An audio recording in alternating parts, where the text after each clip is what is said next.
Seriously, you're looking for a Christ man, the one who's knowing it with the Lord, with the Spirit of the Lord, to do His will. I'm that nigga.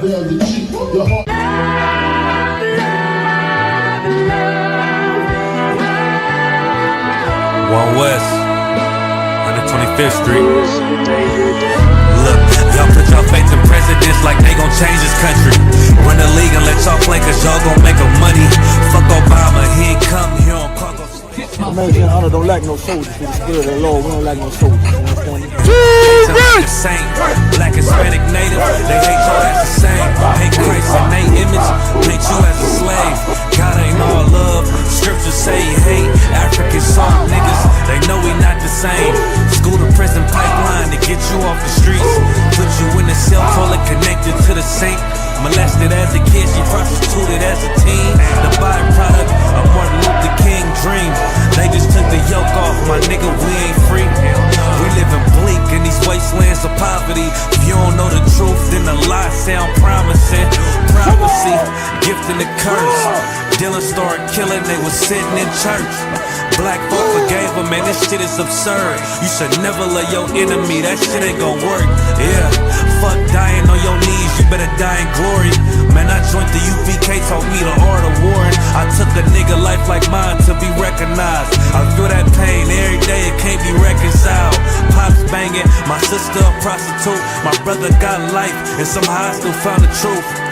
War ready, no cowards, no excuse. Fuck reparations, you can't bandage no open wounds. Blood on the leaves, body swing hung from a noose. I was on a run in Nashville when I found the truth. I called the school, classes being held by the shock on my life. I want to be a gangster like a cop. Do this for my brothers, real brotherhood. Everything we do, we got it out this book. My nigga, I can never be no African. UPK the only authorized acronym. I'm passionate about my brothers and sisters. We in hell, I ain't got nothing against them. That's another religion. If it ain't under YAHANNA, Amy murdered Botham and got a hug from YAHANNA. That's the way out for a coward in my observation. They don't fear the Lord, they indoctrinated. Wolves in sheep clothing, Joe Osteen. Real priests bringing back black royalty. One West on my headpiece, ranking order. Can't let them trick me off the streets, I gotta raise my daughter. I got brothers at the border ducking ICE agents. I got the name change, it was life changing. My family thought it was a gang, put on all black, they said I was going through a phase. It's more of us in jail than it was slaves. Aquí somos la Escuela Israelita del Conocimiento Práctico Universal. Hoy estamos aquí. Lord Commandant General YAHANNA I.S.U.P.K. I.S.U.P.K. This is what Commander General YAHANNA did. This is what he did. First camp, I cut off all my dreads. I took an oath when that oil hit my head. Niggas capping like they lids. I'm a priest, I never stick no fork in no pig. I was dead till I found out how to live. This brotherhood taught me how to be a man. I came back to my roots, I had to dig. A couple gaps I had to bridge. I got a rib, I'm married to this work. You wanna serve the Lord, he ain't in the Christian church. I had to dig. That's right. Hey, listen, brothers and sisters, man. If you like what you hear, hit the subscribe button, man. Subscribe to this channel. And also, please, go to isupk.com and pay your tithe. Drop me some cash so we can move around this planet like we need to, man, and do the things we need to do. They're one West. They're one West. They're one West. Hey, Shalom, Yahweh Bahashem, Yahweh Shai, Brakatham to all the brothers, Yahweh Shemalatham, Bahashem, Yahweh Shai to all the sisters. So, like, let me turn off the AC. We got again, Shalom, Yahweh Shai, Brakatham to all the brothers, Yahweh Shemalatham, Bahashem, Yahweh Shai to all the sisters. I'm Priest Officer 500 Barak Yala with the I.S.U.P.K, which stands for the Israelite School of Universal Practical Knowledge. So, 1 West, 125th Street, Harlem, New York, under Commandant General YAHANNA. You understand? Since 1969, be teaching you nothing but the truth about who you are. Who am I addressing? So-called Blacks, Latinos, and Native American Indians whose identity was stolen from them, whose identity was robbed and spoiled from them. You understand? The only people who don't have an identity right now. Why? Because they were, how you say it, their heritage was lost. You understand? That's why. This is who we're addressing. Since 1969, we're teaching you who you are, right? Because you need to know who you are in order to know what is your culture, what is your language, your constitution. And again, just like every Thursday, we have these Brotherhood class where we teach you who to love, how to love who you should love, instead, and who to hate. Because yes, the Bible says there's a time for love and there's a time for hate. Now, when it's time to hate, who should you hate is the question. You know, this is part 4 of our topic. We got.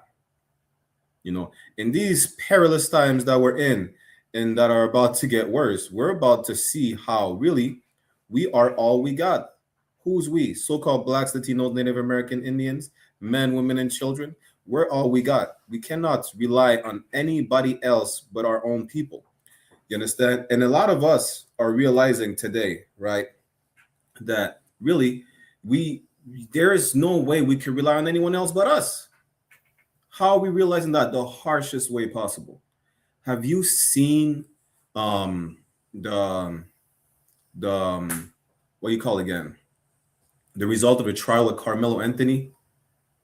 You understand? Someone fought to have a white lawyer. That person was definitely part of the problem that we face in our community. You understand? So damn, Salaki. That person was definitely part of the problem. You know, all you so-called people that voted for Trump to deport Mexicans, y'all are part of the problem.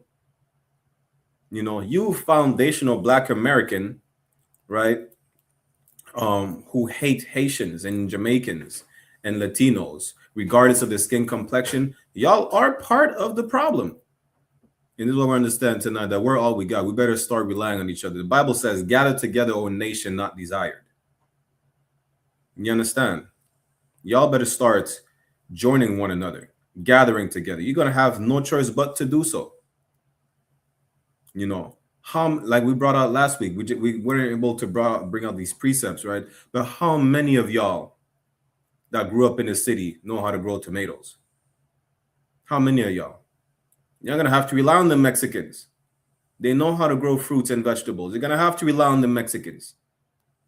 You're going to have to, you foundational Black Americans are going to have to rely on them Haitians that grew up in the islands. You're going to have to rely on the Jamaicans and the Colombians because they know how to grow food. You know, you sisters that were taught that y'all do not need a man. Y'all about to find out the harsh way that, yes, you do need a man. You do need a man. You understand? And we're about to see this. We're going to get into these precepts, right? And we're not going to do a part 5. We went through it. Y'all watch part 1. Y'all go watch part 2. Part 1 was Officer 5000 Malak. Part 2 with now newly raised up Captain 10,000 Kazak Ahmad. We did part 3 with Officer 1000 Shaya 1. You understand? Y'all go rewatch these classes if you missed them. But you're going to have to understand, we are all we got. There, like, especially right now. Right now, it's not the time to separate families. Right now, it's definitely not the time to separate families. It's not the time to fight against one another. You're going to have to be more patient than ever right now. Do you know the amount of oppression that we're about to go through at the hands of these oppressors? Iki Lashes, I'm about to answer your question in a second. You know, do you know the amount of oppression we're about to go through right now? Like, imagine that.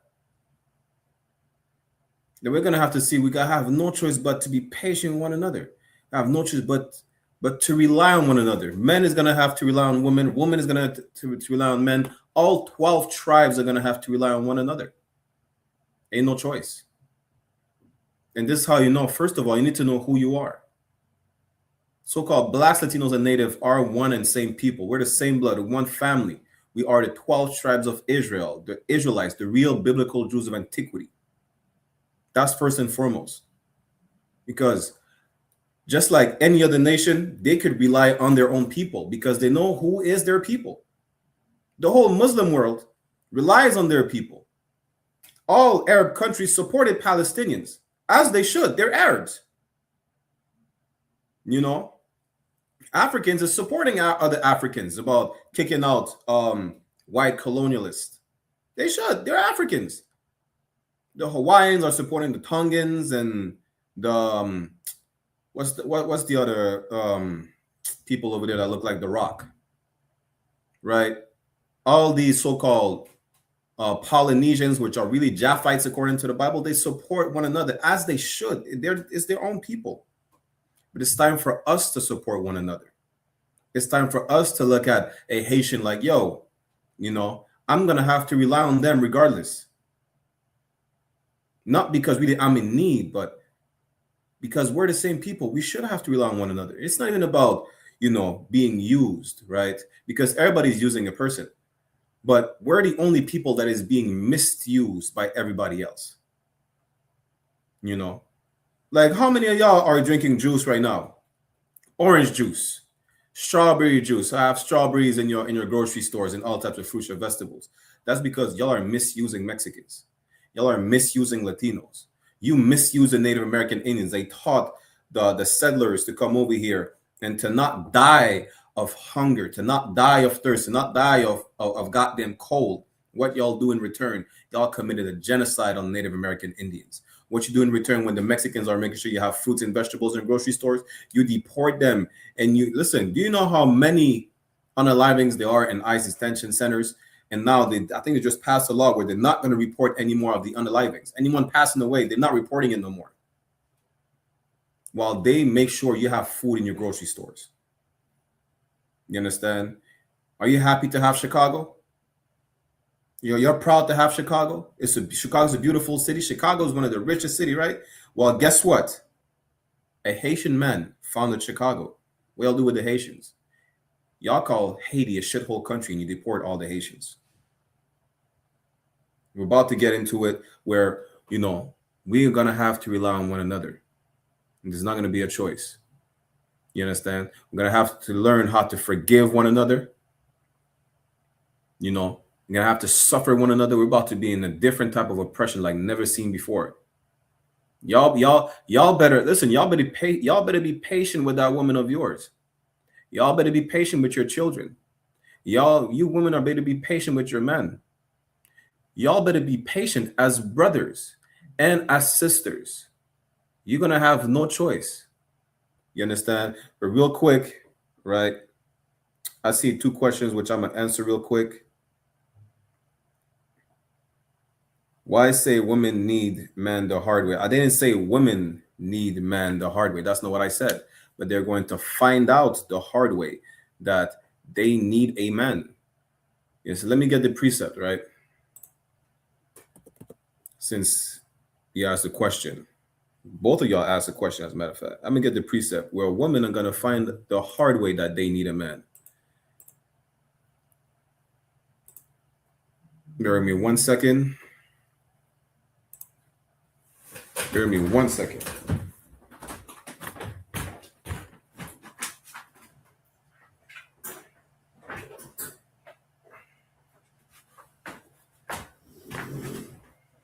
Ruby. We're going to go to the book of Matthew.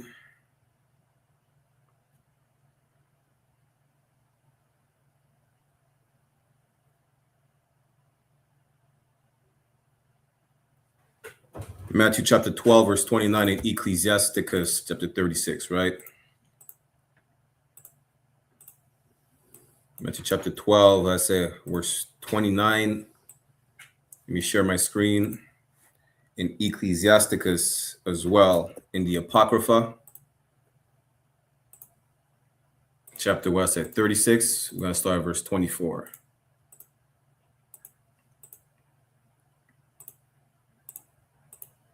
Let's start at Ecclesiasticus first.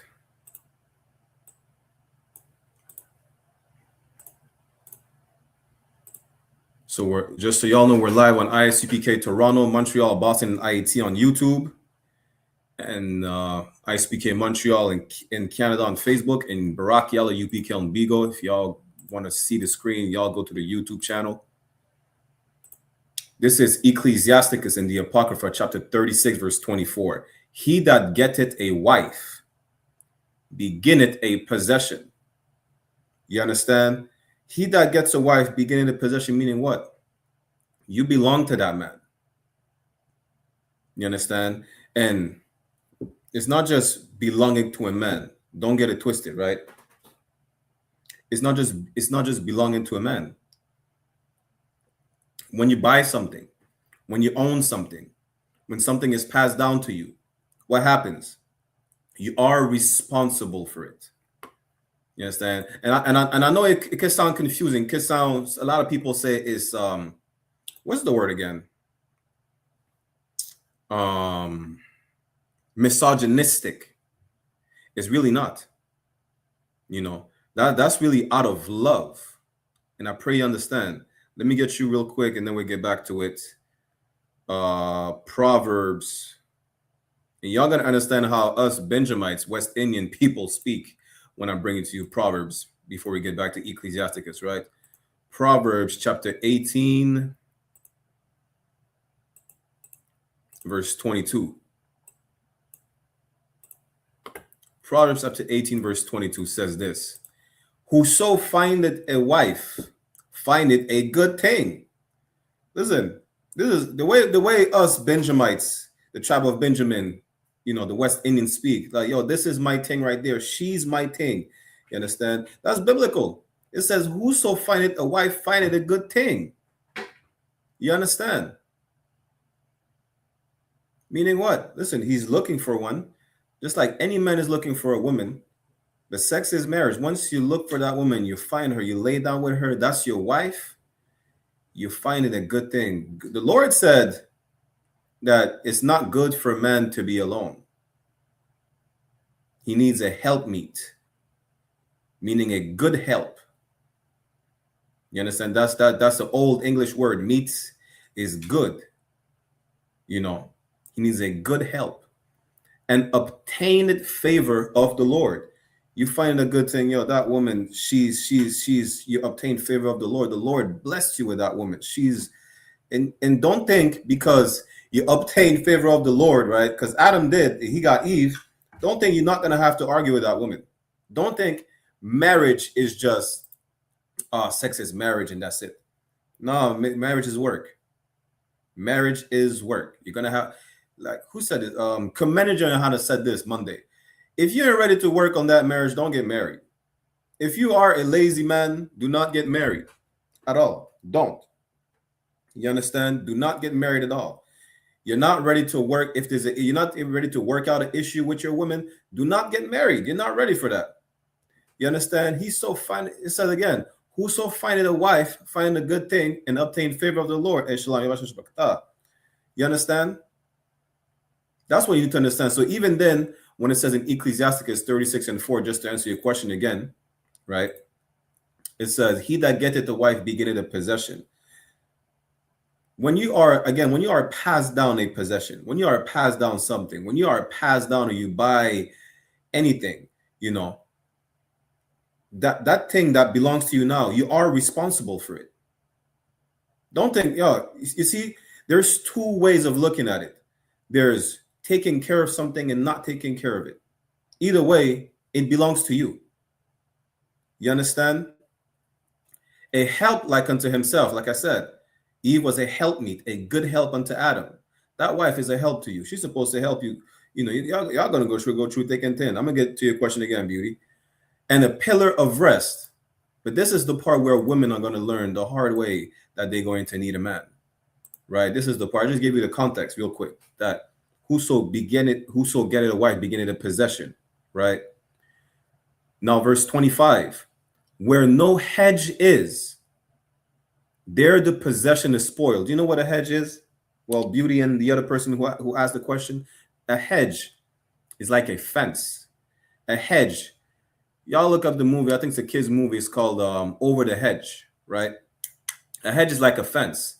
It serves as a barrier to protect from, for lack of better words, outside forces. When I mean outside forces, I mean physically. It's just to protect.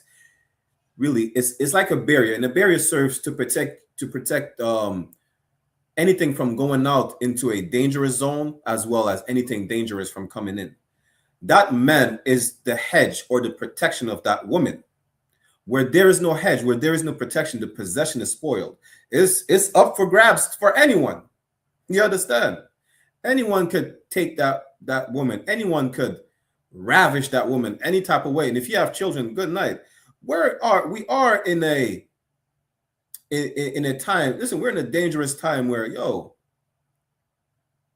our people need each other more than ever. Women are going to need the men. They're finding out the harsh way because our women, Blacks, Latinas, and our Native American women were taught that they do not need a man. They were taught to kick the men out the house. Well, it says what? Ecclesiasticus 36:25. Where no hedge, where there is no protection, there the possession is spoiled. They're going to find out the harsh way that they need a hedge. They need protection. Damn, they can't even kill the spider in the house. They're afraid of roaches and ants and spiders. Imagine an actual danger in the household. You understand? And he that had no wife will wander up and down mourning. So let me get to Matthew 12:29. Just to answer your question, Beauty, what's the part of the West Indian dialect? Proverbs 18:22. Whoso findeth a wife findeth a good thing. Us Benjamites or West Indian, we call her woman. That's my thing.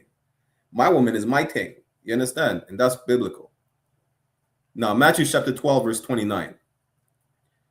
Or else, how can one enter into a strong man's house and spoil his goods? The word spoil is an old English word to mean to rob. How can someone rob your house? How can someone steal from? How can someone, go up and down your house and just take all your possession? What belongs to you? That woman. What? Don't think material possession.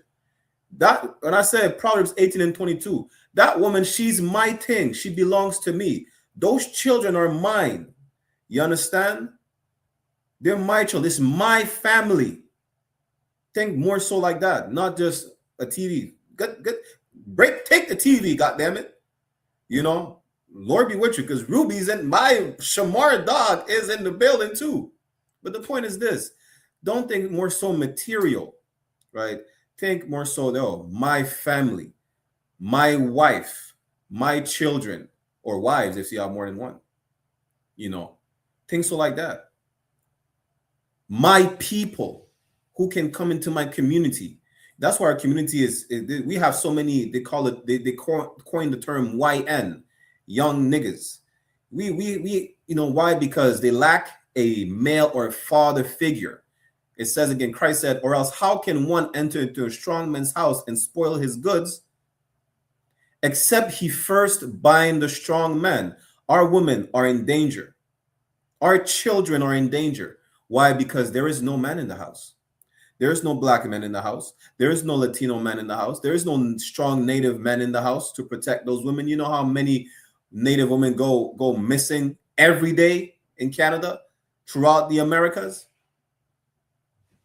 They're talking about Amber Alerts this, Amber Alerts that. They're making alerts for little white girls missing. But what about our people? We're in the book of Matthew, chapter 12, verse 29 right now. Or else how can one enter into a strong man's house and spoil his goods? In order for your goods to be spoiled, your goods is your possession, your things, right? Something that's valuable. You understand? In order for these to be spoiled, for these to be taken from you, that strong man needs to be bound. He needs to be restrained. He needs to be out of the picture. And that's how our women, just to answer your question, are going to find the hard way that they need a man.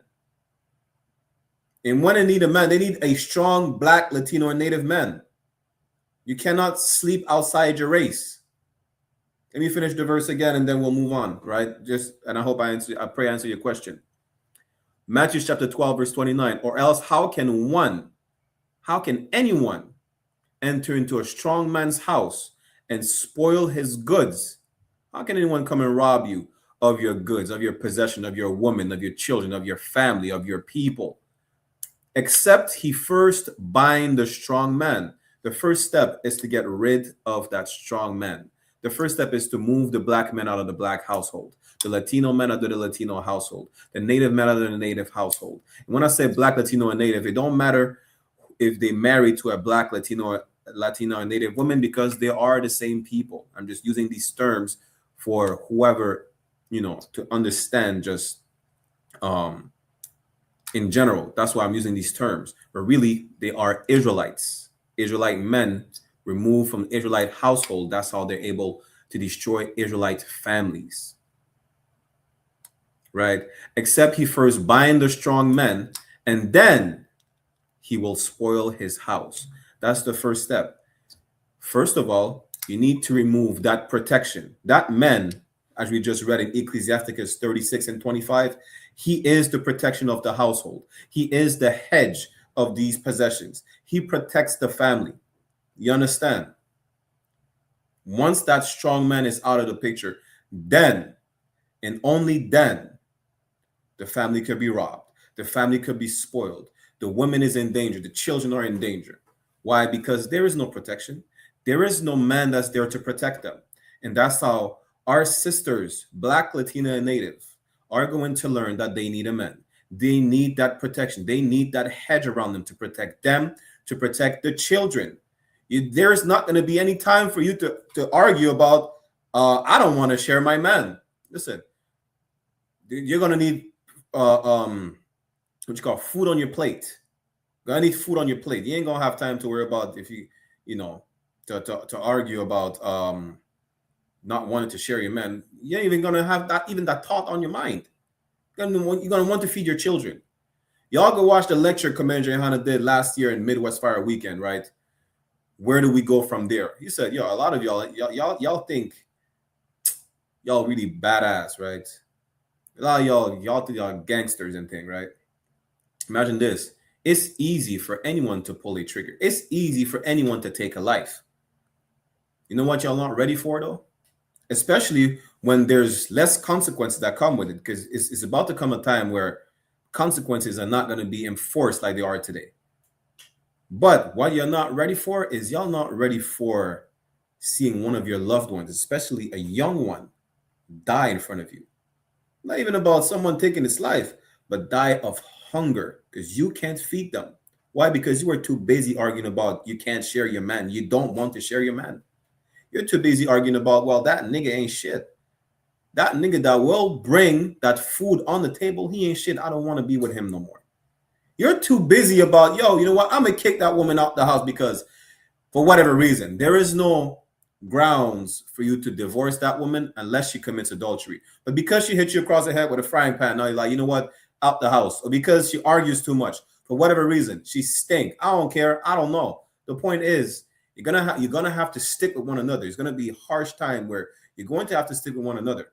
You're gonna find the hard way, because once that woman that was able to feed the children because she had a skill as far as growing some stuff, or even vice versa, that man know how to grow some stuff and he could feed the children. Guess what? You're the reason why those children die. You will be the reason why your child dies. You will be the reason why your family is spoiled, or your family is destroyed. Why? Because you're too focused on the indoctrination of the white man and on your emotions. And that goes both for men and women. It's especially men, right? Because women are going to be emotional regardless. And it doesn't excuse your behavior when you're emotional, though. But men have to be able to control the emotions better than women, because they're the leaders. You can't act on emotions. That's why we're the leaders. We're practical. Women are emotional, which is fine. But that doesn't excuse you acting erratically based on your emotions. You understand? Now, I just see another question before we move on. EK Lashes, I'm not sure what your race is, but if you could answer my question after I answer yours, right? What is your ethnical identity, or what is your ethnicity? Now, EK Lashes' question is, so you're saying only same-race men can protect their households? Absolutely. Absolutely. The proof is all these black women, for example, that marry white men end up dead. These Latinas that marry white men end up dead. These Native that marry white men end up dead.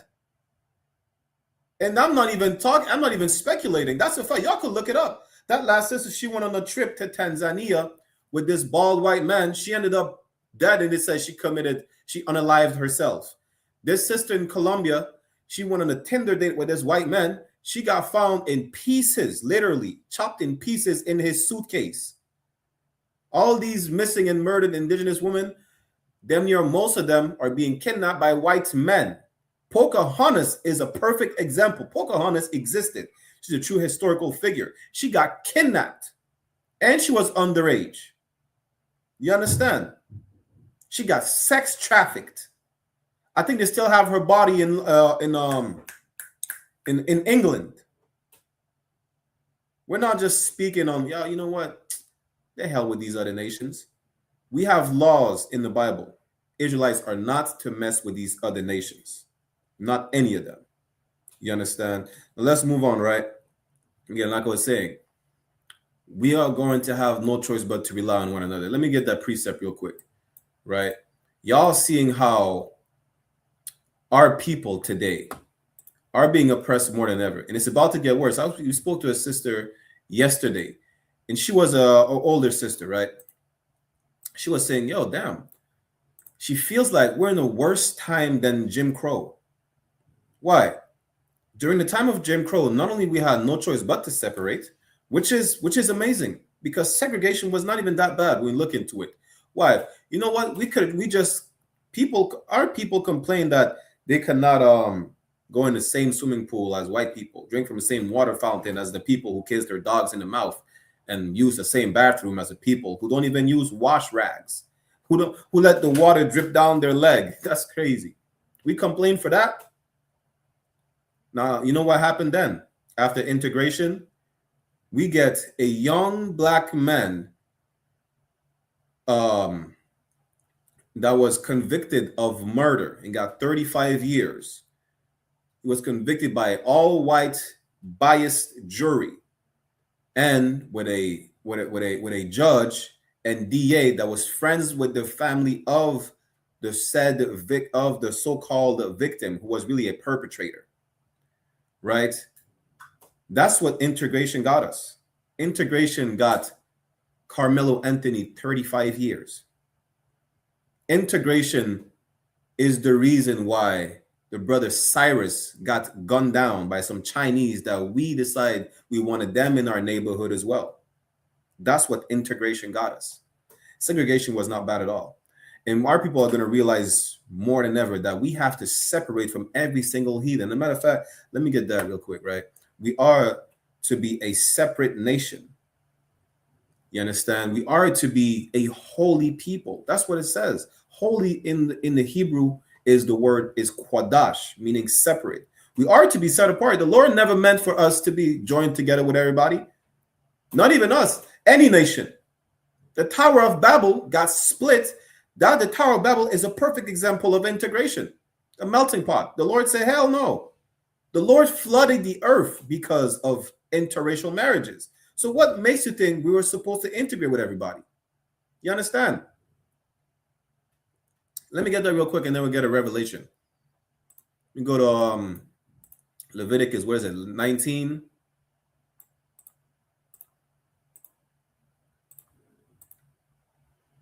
Leviticus chapter 19, or is it 20? It's Leviticus, Leviticus 20. Let's start at verse 7, right? The book of Leviticus, chapter 20, verse 7, it says, sanctify yourselves, therefore, and be ye holy. What does the word sanctify means? You know, see, the thing is that a lot of people, they just go in the Bible and read words about sanctify, meaning, you know, pour some holy water on your head and pray over something or whatnot. Let's go into the definition of the word to understand its meaning. Doesn't it make sense to do so? When you don't understand a word, you look for the definition of it. What is the word? What is the verb to sanctify means? And then you understand this. By the way, the Old Testament was written for Israelites only. The New Testament was also written for Israelites only. We don't teach that in church, though. Now, let me pull that up. Let me give you The Merriam-Webster definition of sanctify, to sanctify. To sanctify, I don't know if y'all can see it on the screen. It says, to sanctify means, let me see if I can zoom in a bit more. There you go. To sanctify means to make something holy. So to sanctify means to make holy, right? To sanctify means to make something holy, to free it from sin, or to set it apart for a sacred special purpose. In a broader sense, it could also mean giving official or social approval to our practice. Essentially, it means to make something holy. We just read the context. It says, sanctify yourselves, Leviticus 20:7, speaking to the Israelites, and that's in the law. Meaning what? If it's in the law, that means you have to do it. It is not a discussion. You have no choice but to do it. Shalom karnal, Yahweh Bahashem Yahushua Brakatah. You understand? Shout out to my nigga Aizan Ban Yashikar. And we're going to get on that topic with Yashikar and all the Latinos, the so-called Northern Kingdom, because, you know, before we move on from this, right? Again, the children of Israel, blacks, Latinos, and native, were ordered to be sanctified. They were told to sanctify themselves, meaning what? To be holy. It says, sanctify yourselves, meaning to make holy, and be ye holy. It lets you know you have to be holy. That's in the law. Meaning what? If you go against the law, integration is a sin. Joining with everybody is a sin, because the law tells you you are to be holy. If you go into the Hebrew word kodash, right? Holy, which is kodash in Hebrew, means to be set apart, to be separate, not to be integrated. Inter means to enter, right? Integrate is to enter with everybody else, to mingle with everybody. Listen, the Lord said, be ye holy, man. The Lord said, be separate. Make sure you make yourself set apart. For I am the Lord your God. Let's keep reading. Verse 8. And ye shall keep my statutes and do them. You know, not everybody keeps the statutes. The laws were only given to the nation of Israel. That's what? Psalms, what is it? Psalms 147, 19 and 20. The laws, the statutes, the commandments, the judgments that goes with these commandments, the judgments that goes with breaking these laws were only given to the nation of Israel. And do them, I am the Lord, which sanctify you. The Lord God is the one who sanctified you. He's the one that set you apart. He didn't mean for everybody to be gathered together. He didn't mean for all nations to be under one umbrella of what Michael Jackson said, we are the world, we are the children. He never meant so. He flooded the earth for interracial marriages. He scattered the nations from the Tower of Babel. They were not even Israelites. And then when the Israelite came on the scene, he told the Israelite, yo, you're special. You are to be separate. I am sanctifying you. That's what he says. He says, I am the Lord which sanctify you. He's the one that made you separate. You understand? I'm going to get to your question in a second, Lashes. Right? Let's jump down to verse, what is it? Verse 20. Salakia. Leviticus chapter 20, verse 26. For time's sake, yeah? It says, and ye shall, Salakia, and Leviticus 20 and 26, and ye shall be holy unto me. The Lord said, you are to be separate from me. You understand? For I, the Lord, am holy, because the Lord is also separate. He's not for everybody. The Lord, the God in the Bible, is the God of the children of Israel only. That's it throughout the Bible. You understand? And I have severed you. To sever means to cut off. If you get into an accident, you know, let's say an accident in a warehouse, for example, you get a finger severed, it means cut off. The Lord cut us off. He set us apart from other people, meaning other humans, other nations. A people is a nation. You understand? That ye should be mine. We belong to the Lord, not everybody. That's what we need to be understood. You know, that's the first step.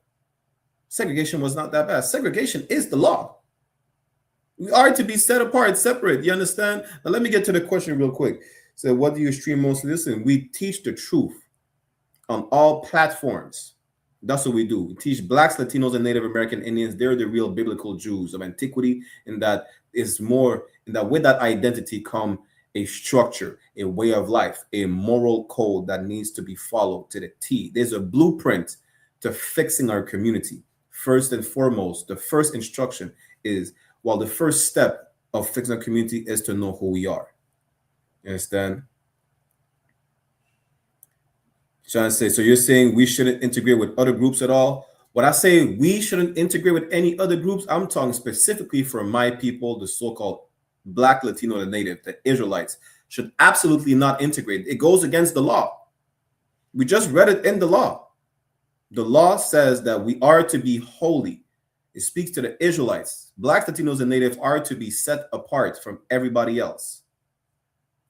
Lashley said, wait, that's different from what I heard in church. Yes, because the church is the house of Satan. The church is a whorehouse and a gay club. That's why it's different than what you heard in church. You understand? The church do not teach the truth of the Bible. The church, you want to know what the church teaches? The church teaches Romans 1:25. Who turned the truth of God into a lie? That's the Roman Catholic Church, right? Let's move on. Again, we are all we got. That's the topic of the class. We're all we got. Blacks, Latinos, and Native, we're all we got, you know. And we're learning the hard way that, listen, with these famines that are coming, right? Y'all could watch, what's his name again? His name is the Canadian Prepper. You understand? I think he's a brother, right? The Canadian Prepper. He interviewed some white man, a retired Green Beret. He's talking about, yo, you know the famines are coming. They've been talking about it for over 5 years. They're banning fertilizers, which is a step. Why? Because fertilizers are used to grow food. You understand? They've been saying they've been putting videos out here. I think it's called culling. They're culling livestock. Is it the proper term? Let me look it up. Salaki, I don't want to misuse a term or just invent a word, right? But I do think it's culling.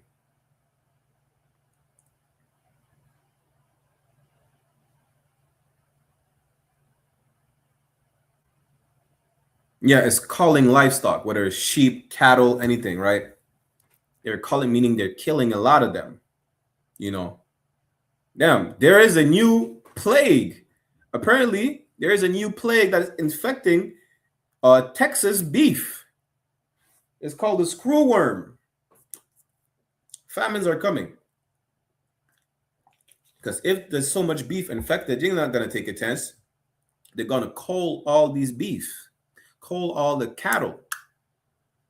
You know, they're not going to take a chance. And what happens then? How do you put food on your table? You're going to have to rely, again, going back to my brother Aizan, you're going to have to rely on the Mexicans. Mexicans, they know how to grow some food. You foundational Black Americans are talking about, you know, brothers like Officer Adayar or myself or Officer Shia One. We're not Black because we're not Black Americans. You're going to have to rely on us. We know how to grow some food. We're going to have to rely on one another. There's no choice. You're going to realize the hard way too. You know, let me get Proverbs 17:17. This is what we don't understand. We're all we got. Like the title of the class, we're going to repeat that until, you know, Christ comes back. Even after Christ comes back, don't you know we're all we got? The Bible tells you that. You know, Proverbs 17:17 says, a friend loveth at all times, and a brother is born in adversity. Adversity is these harsh times we're about to go through.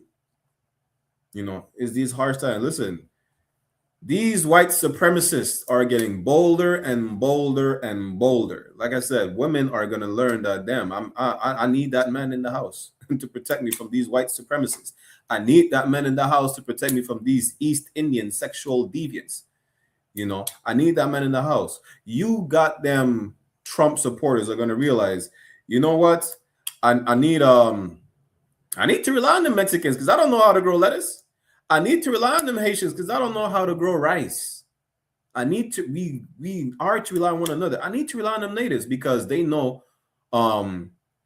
where can I grow certain crops at what time of the year, as they taught the pilgrims. The difference is that they were doing it in how you call it again? In not good gesture. Damn, I forgot what's the term for it. The point is they did it. You understand? They did it. Now, you being the same people as them, you're gonna have to realize, yo, ain't there's no time to beef with one another. Now we have to rely on one another because brothers are born through adversity. You're gonna see that those brothers is not the white men that you prostitute yourself for to get the love that you will never get from them. Your brothers are not the sci-fi omega sodomites that you prostitute yourself for to be accepted in those white colleges, gyrating like a goddamn salt shaker. Salak. Your brothers are those Mexicans that fought for you during slavery. This is the reason why they lost Texas, the Battle of the Alamo. You understand? Those brothers are those Haitians that fought throughout the Americas after they freed themselves from slavery. They fought throughout the Americas to help, you understand, push the abolition of slavery everywhere. These are the brothers that are born in adversity. Those harsh times, you're going to have to rely on those brothers, man. No choice. You're going to have to, you know. What you going to do? You're going to be like the, what's the name again? Enrique something of the Proud Boys. This cat, is he cute? Yeah, he's Cuban, siding with white people. This man is them. He's clearly a nigga. You know, he's gonna have to see that, yo, this time will come when those Proud Boys of Caucasian descent are going to want to lynch him if they haven't tried yet. And he's gonna call back Commandant John Yohanna, say, you know what, Salakia, I'm gonna humble myself. You were right. We are to separate from them. I pray it's not too late for him to do so. You know, but a lot of our people are gonna realize we can't rely on them. You know what happened? We relied on them, and then Carmelo Anthony got 35 years in prison for self-defense. That's what happened. Give me one moment, Baba Kushai. 1 second.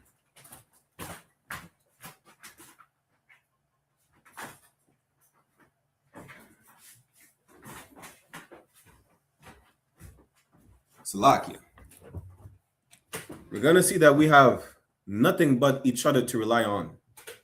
You know, whether it's the woman needing a man, but really as a people, that's what matters the most, as a people. And people are comprised of what? Families. Going back to the man needing the woman needing a man. Listen, even when I said the woman needs a man, the man's going to need that woman as well to watch the kids at home. You know, we need one another. You understand? But the sad part is this, right? This is why we have these classes. Then you're every day of the week. I myself teach every other week in French and in English, the Brotherhood class, right? Because we're taught to hate one another. Black, Latinos, and Natives are taught to go at each other's throats. Men and women are taught to go at each other's throats. You know by who? By our oppressor. Who's the goddamn devil the Bible speaks of? The Caucasian race destroyed our household. The Caucasian race programmed us into hating one another. Y'all don't believe me? Look up what is the Buffalo Soldiers. A lot of natives have a ought with black people because of Buffalo Soldiers, which were probably like a couple hundred men that push colonization westward, right? But they were conditioned into thinking, you know what, you're going to be freed from slavery. You're going to have to help us get more native land. A lot of black people are against the natives because they were taught natives or enslaved. Really, it was probably like just 5 nations, right? They call themselves nations, 5 so-called nations that own slaves in the bad way. What do I say in the bad way? Because the rest of the natives that own slaves, they did so to free them. They purchased slaves, But once they were in their quote unquote possession, they were not considered slaves no more, and they intermarried one another throughout the Caribbean, throughout Central, South, North America. We intermingle one another. Spain, the British, the French, Portugal had to put in place specific laws to prevent Negroes and indigenous people to join with one another. That's how I'm telling you. We were conditioned to be at each other's throat. We were conditioned to hate them. Y'all been told Mexicans take the jobs. What black man is going to work in the field to pick some fruits? Talking about Mexicans take the jobs. What black men do you see at Home Depot? Mexicans take the jobs. What do you mean Mexicans? What black jobs do Mexicans take?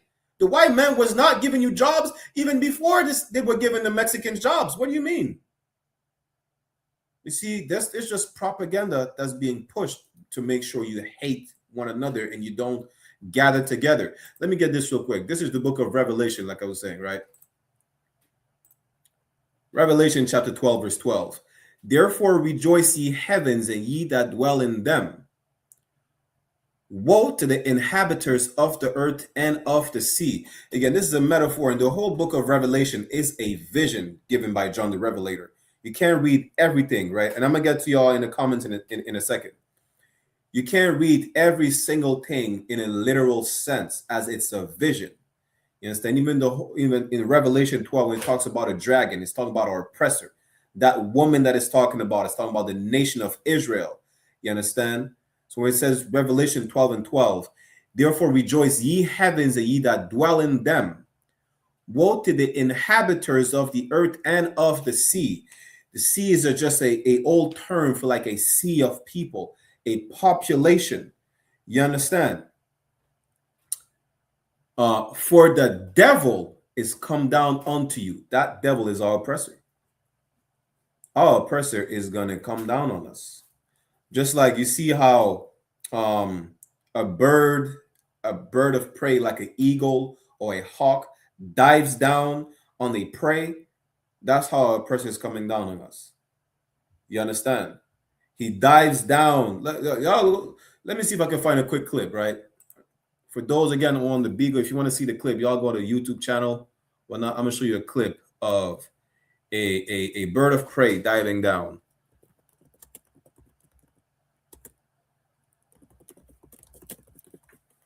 Don't matter it don't matter which prey. Listen, that's why they named certain I think there's a plane, it's called the Black Hawk. Let me show you right here.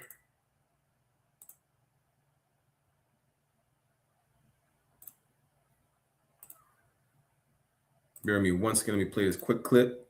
Descending from the sky, striking the neck of a flying bird midair. Actually, this is the peregrine falcon, the fastest flying bird in the world, which uses the stooping technique for hunting.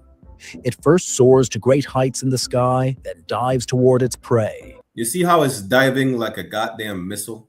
Matter of fact, you see how these planes go down and how they're built? They literally built, that's our oppressor. Our oppressor is not original. Our oppressor, he always did that. That's how he portrays himself as the eagle soaring high in the sky. That's his, to show his might. But it said, the one on the moon, it said the eagle has landed. But let me finish this clip, right?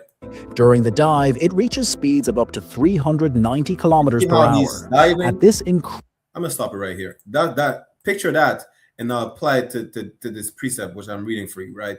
Therefore rejoice, ye heavens, and ye that dwell in them. Woe to the inhabitants of the earth and of the sea, for the devil is come down unto you, just like that falcon diving down on his prey, having great wrath, because he knoweth that he had but a short time. Our oppressor knows that his time is coming to an end to reign over us. That's why he's going to oppress us more. That's why they open Alligator Alcatraz. That's why they're pushing for more deportation. You know, listen, every single laws that is put in place to oppress blacks, Latinos, and Native is going to get worse. You think it was just a coincidence that it was an all-white jury with Carmelo Anthony? It was not. It is going to get worse. There are going to be more instances. And the sad part about this, right, before I get to the questions on the Beagle and comments, The sad part about this is the same people that complain about the verdict of Rick Child that unalived Cyrus, the same people that complain about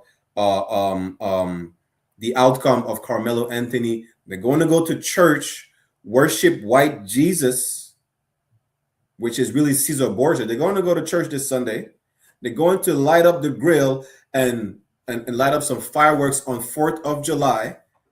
You understand? They're still going to let other nations and tell them they're invited to the cookout. They're going to turn, they're going to reject white supremacy just to adopt Islam, which is Arab supremacy. You understand? They're not going to separate from their oppressor yet. And that's a sad part of it. The sad part is that we have to be beaten down to the ground till the point where we could barely get up anymore to request for help from our own people. That's the sad part. You understand? You are to be a holy people. We just read it. We are to be separate. Now that we're separate, you know what's going to happen? It's going to be like Jim Crow again. It's going to be like segregation again. What happened during segregation? Don't think we couldn't go in white schools. We couldn't go in white swimming pools. Who cares? You know what happened? We had black schools. We had black colleges. We had black supermarkets. We had black doctors, black dentists. We had our goddamn own airport in Tulsa, Oklahoma. What do you mean? We had no choice but to rely on one another. We're all we got. Let me scroll up on the Beagle and see. There was a few comments and questions, I think. Bear with me 1 second. He says, screw worm plague. That sounds serious. Absolutely, black man. The screw worm, don't think, is just a coincidence. All these COVID and screw worm, people are not looking at it in a biblical sense because a lot of people don't believe in the Bible. I don't expect them to, especially if it's not for them. When it comes to Israelites, it pertains to us. And all these plagues are to come to pass. I mean, they will happen. We'll have worse plagues than what happened during the time of Egypt in order for this empire to fall down to the ground, to never rise no more. Yes, it is absolutely a plague from the Lord. You talking about the Tree Sisters farming method? That's one way that, you're going to have to rely on the natives for that. Absolutely. What is it? Corn, beans, and something else. Black man said this is really heavy stuff. Listen, tune into I.S.U.P.K in your zone. As a matter of fact, black men, look up the I.S.U.P.K in your zone. That's what you should do. Wherever you are on the planet, there is a school. I guarantee you that. You understand? I think that's it with the comments.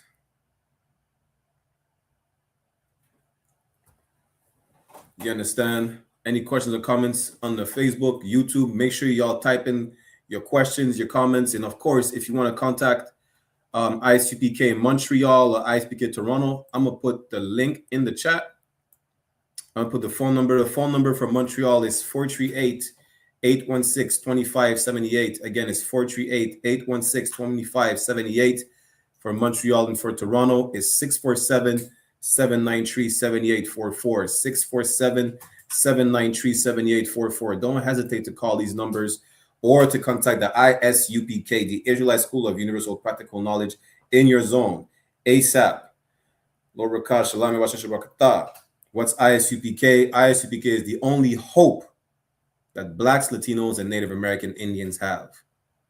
You understand? The Israelite School of Universal Practical Knowledge under command in General YAHANNA. Matter of fact, let me get that precept real quick.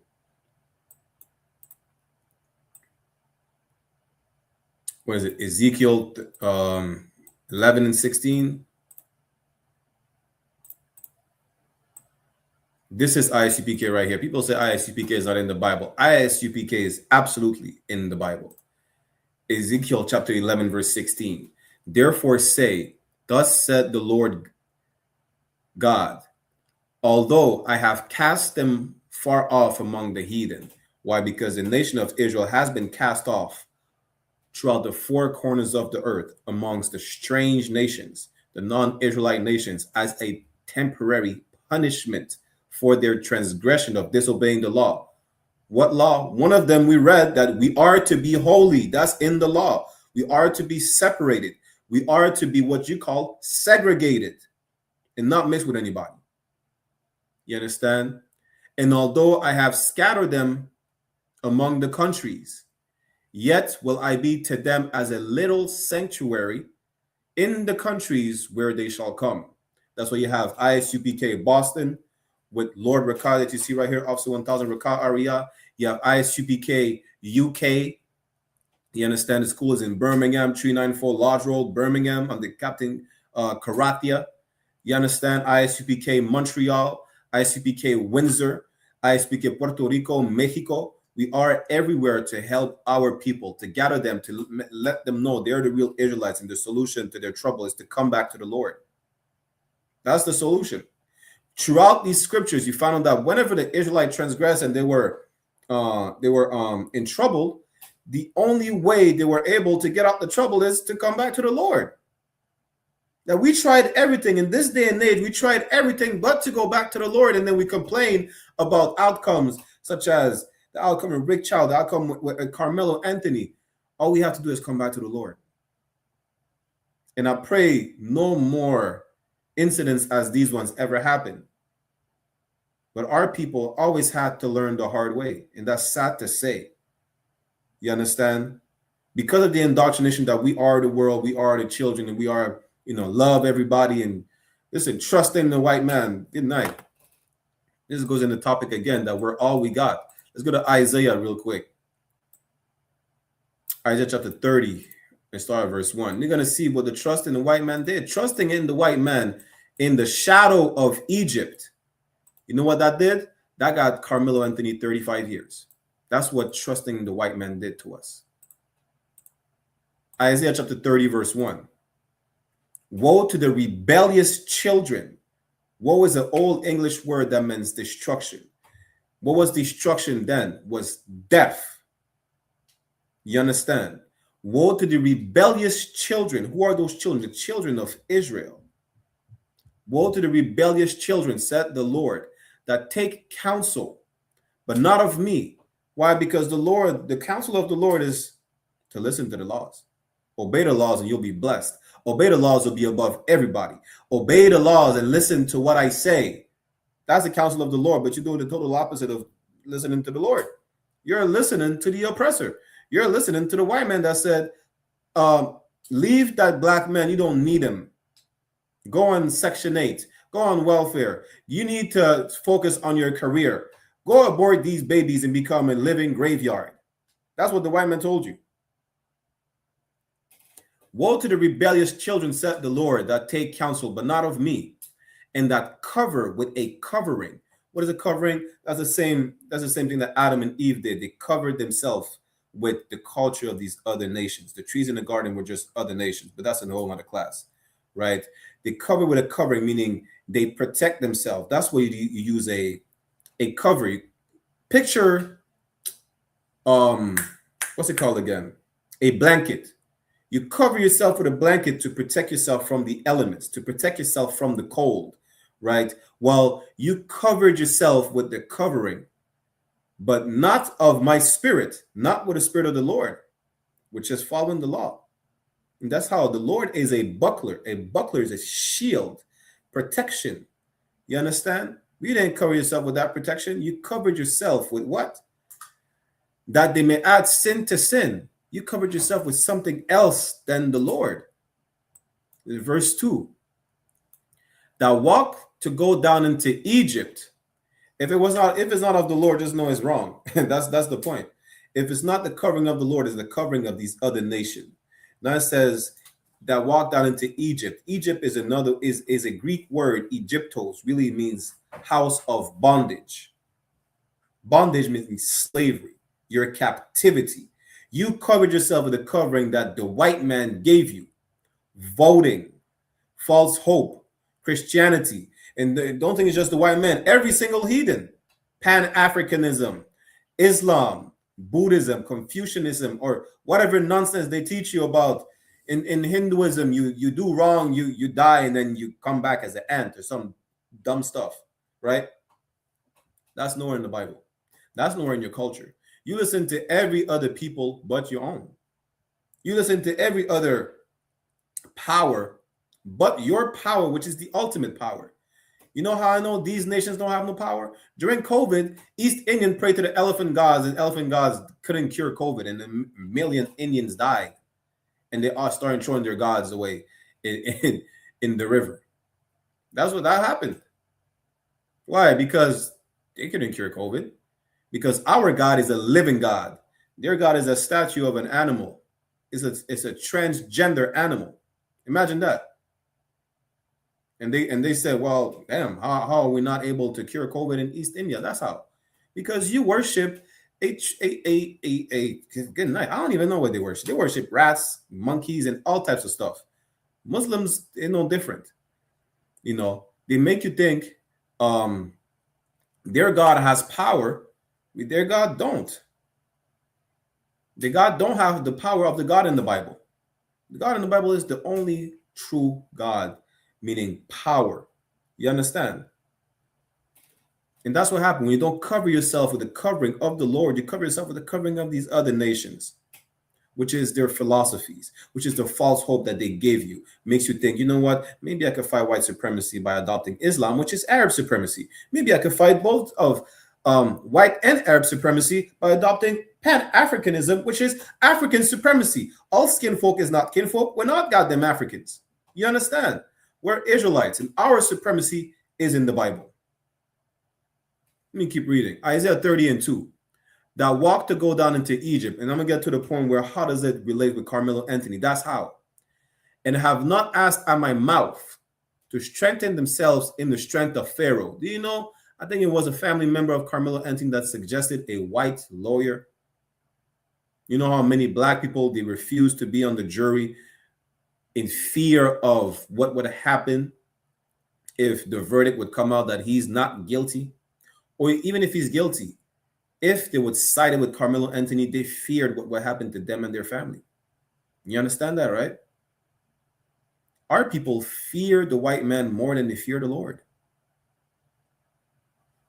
And Salakia, to strengthen themselves in the strength of Pharaoh and to trust in the shadow of Egypt. Going back to the covering.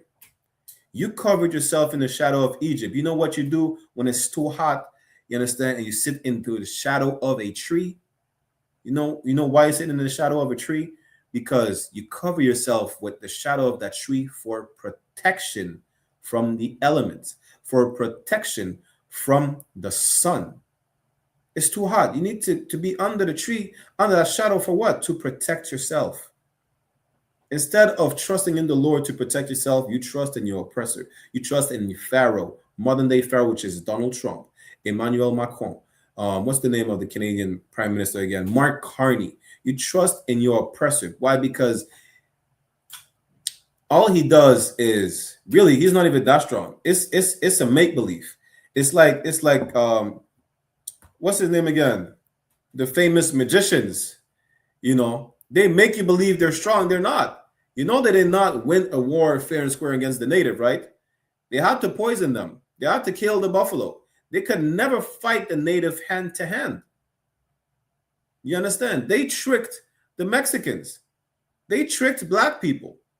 We think we're just weak and they just won the war. It's not how it happened. It's by deception. He's a cunning hunter. He's cunning. He's, the French word is rusé. He's wicked. That's how he managed to fight wars. He tried to fight He tried to fight the Vietnamese. He lost a war against the Vietnamese. He tried to fight the Afghanis. He lost a 20-year-old war with Afghanistan. Why? Because our oppressor is not that strong. It's make-believe. When he's put to the test, he's losing wars. You understand? Let's go to verse 3. Isaiah chapter 30:3. Therefore shall the strength of Pharaoh be your shame. And that's how he relates to Carmelo Anthony, because we trusted in white men, and guess what? 35 years for self-defense in a self-defense state. We trusted into integration, and we lost Cyrus. You understand? What's his name again? Not MLK. Malcolm X trusted in Islam, and then the Muslims killed him. You understand? Trusting in the oppressor will be your shame. And once you realize perfect example is Martin Luther King. Once he realized it was a mistake, he was ashamed that, yo, his dream was a nightmare. You understand? The damage was already done. It was an irreversible damage at the time. Right now, we're fixing that mistake. Under commanding Joel YAHANNA, we're taking you back to the laws, statutes, and commandments of the Lord. And the law said again that ye are to be holy. Ye are to be sanctified, which means to make yourself holy.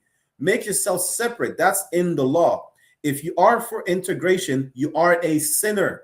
If you are integrating, you are a sinner. If you are about interracial marriage, you are a sinner.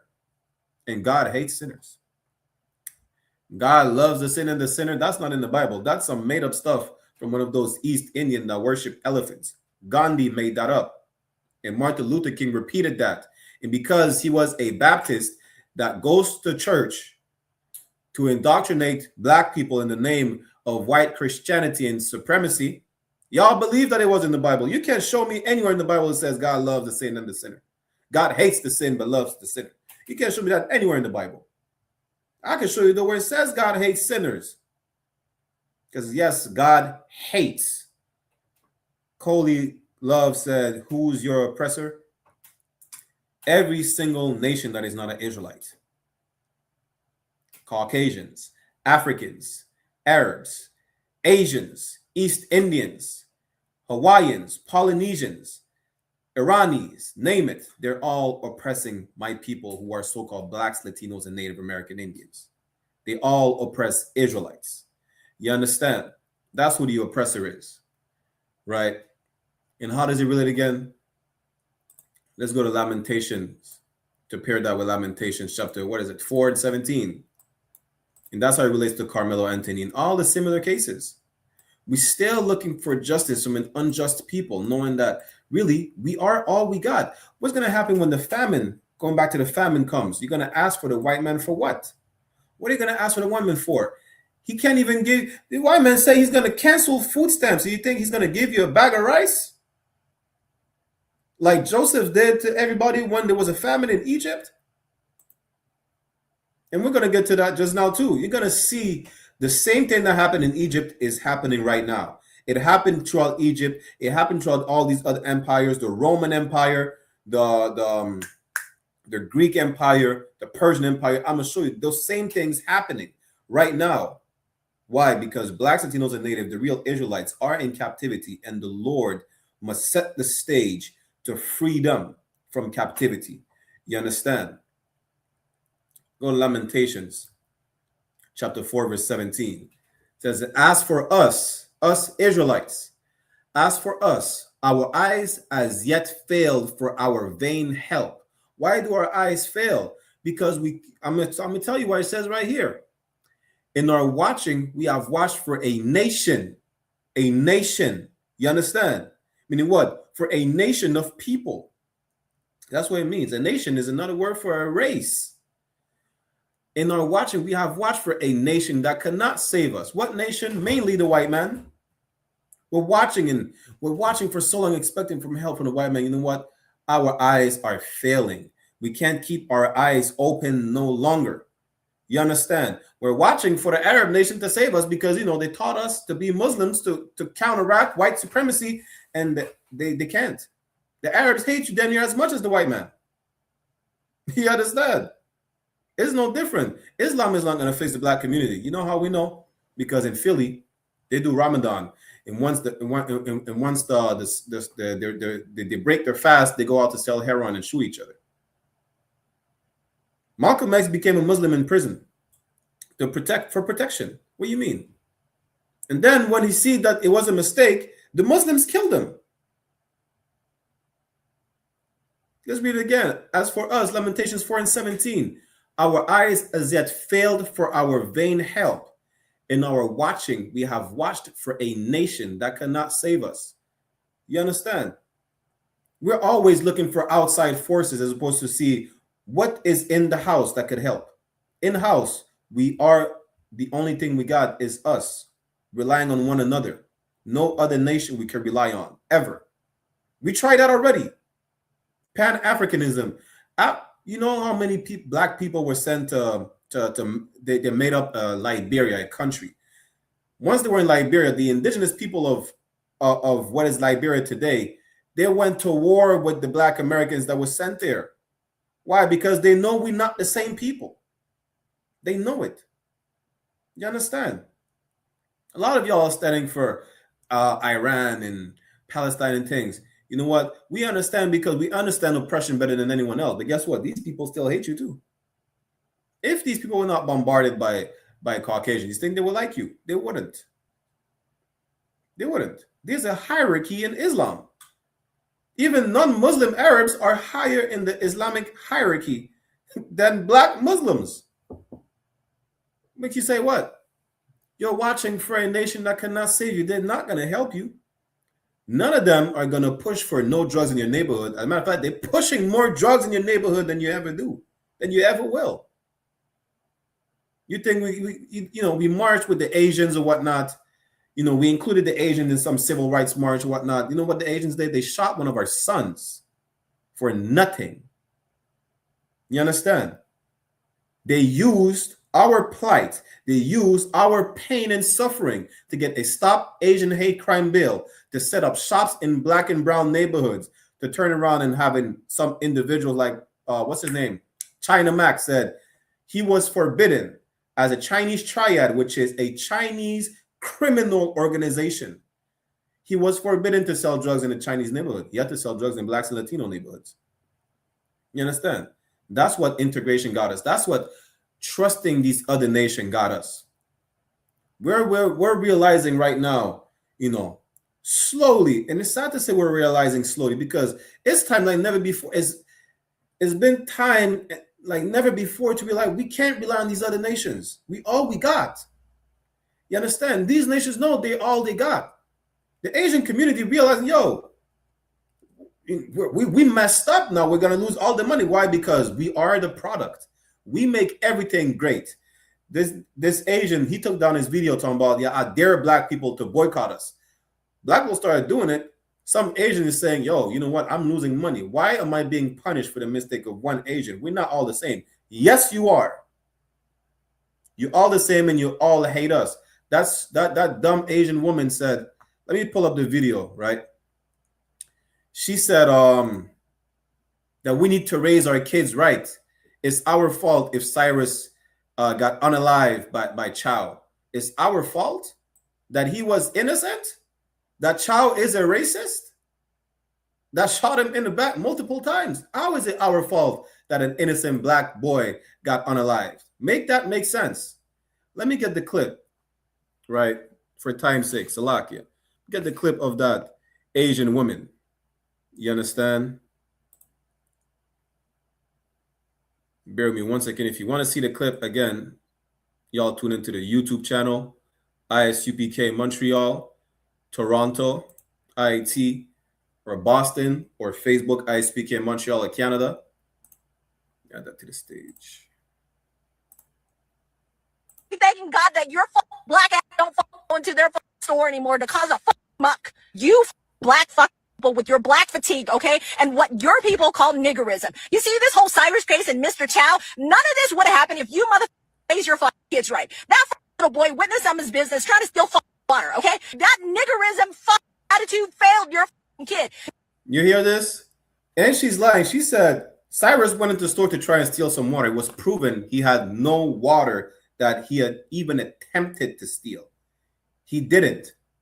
Chow was a racist Chinese.